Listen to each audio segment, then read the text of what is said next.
On the misty plains of Wiltshire, England, an ancient monument rises from the earth, Stonehenge. For centuries, scholars have debated its meaning, its builders, and its true origin.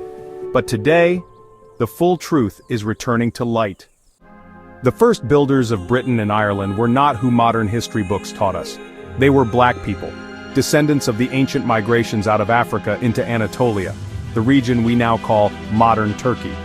These ancient African migrants, carrying the pure codes of the source, moved northward through the Mediterranean, island to island, coast to coast, bringing with them farming, megalithic architecture, and sacred knowledge. Known today as the Anatolian Neolithic culture, they were dark-skinned, brilliant, and spiritually connected. From Anatolia, they traveled into Iberia, modern-day Spain and Portugal, and then north into France, and finally across the waters into Britain, arriving around 4000 BC. By the time they reached the British Isles, these ancestors were already tooled up, spiritually and technologically advanced, prepared to build great monuments aligned with the heavens. But their story did not begin at Stonehenge. Before Britain, their ancestors had already built Göbekli Tepe, the world's oldest known stone temple, thousands of years earlier, back in Anatolia. Göbekli Tepe and Stonehenge are two chapters of the same book, written by the same hands, carrying the same ancient blueprint of divine knowledge. Göbekli Tepe was not just a place of worship, it was a powerful energy center, a nexus between the physical and spiritual realms. The megalithic structures of Göbekli Tepe were aligned with the stars, and their purpose was to connect the people with higher consciousness. The same knowledge of sacred geometry, astronomical alignment, and energy channels carried over to Stonehenge. Roman and Greek historians described the ancient Britons as black, as Ethiopians, nimble-footed blackamoors, and cum nigris gentibus, meaning among black nations.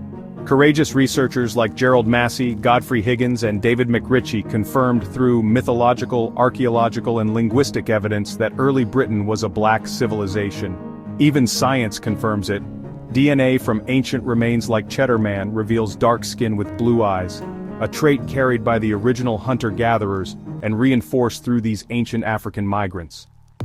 But when the Neolithic farmers from Anatolia arrived, they brought a new level of organization, agriculture, and megalithic construction.